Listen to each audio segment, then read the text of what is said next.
Бишкектеги номер 27 1 май жана номер 29 Свердлов шайлоо округу боюнча жогорку кеңештин депутаттарын кайра шайлоодогу добуштарды кол менен эсептөө иштери аяктады.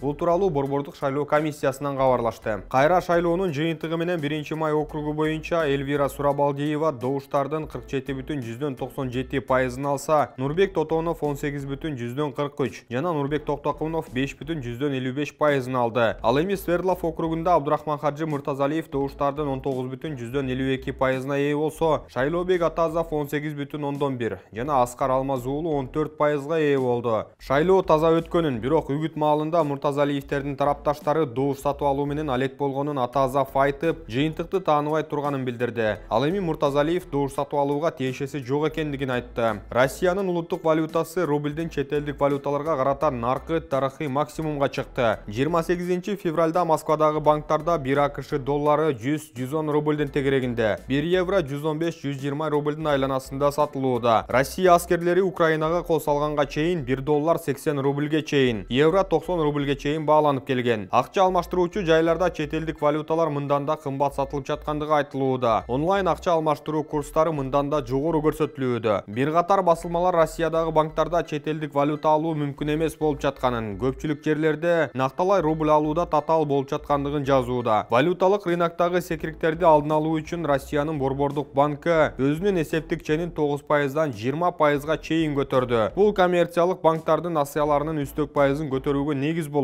жана рубльдин түшүүсүн алдын алып калат деп күтүлүүдө. Рубльдин кунунун төмөндөшүнө Европа биримдигинин Россиянын Борбордук банкынын эл аралык резервтерине бөгөт койгону себеп болду. Борбордук банк рубльди туруктуу кармоо үчүн долларды же евроны рынокко сатыкка чыгара албай калат дегенди түшүндүрөт. Евро биримдик мында санкцияны орус аскерлеринин Украинага кол салуусуна байланыштуу кабыл алды. Азыркы маалда Кыргызстан банктарында 1 доллар 97 сомго чейин сатылууда. Президент Садыр Жапаров өз кезегинде бүгүн элге кайрылып, улуттук банктан алтын сатып алууга чакырды. Каражатты алтынга салуу мүмкүнчүлүгүнө көңүл буруу абдан маанилүү. Биз алтын куймаларын каалаган санда сатып алууну өзгөчө жеңилдеттик. Ар бир валютанын куну качат. Биздин алтындын гана баасы өсөт. Ошол үчүн акчасы бар жарандарыбыз улуттук банктан алтын сатып алыңыздар. 1 граммдан баштап 13 килограммга чейинки алтын куймаларын каалаган көлөмдө сатып алсаңыздар болот. Чек жок. Башка өлкөлөргө алып чыгып кетүүгө да чек жок. Эч кандай төлөмдөр да жок. Ушундай шарт түзүп койдук. Капиталыңарды кагаз акча менен сактагандан көрө алтын менен сактаңыздар. Ошол эле улуттук банк сактап берет. Же ар ким кайда сактаса өзү билет. Алтын эч качан кудун жоготпойт, деди Жапаров. Нур ТВ телеканалынын оператору сабалды. Бул тууралуу өзүнүн Facebook баракчасына Даткабек Шабданбеков жарыялады. Аталган каналдын редактору Мерим Абдилжанованын айтымында, окуя бүгүн 28 февралда күндүз саат 11:30 чамасында болгон. Биздин кызматкерлер вице-мэр Жасур Азимовдон интервью алганы барышкан. Кабылдамада дагы башка 2 киши күтүп отурган. Бейтааныш адамдар журналисттердин алардан биринчи кирип маек алуу өтүнүчүн четке кагып,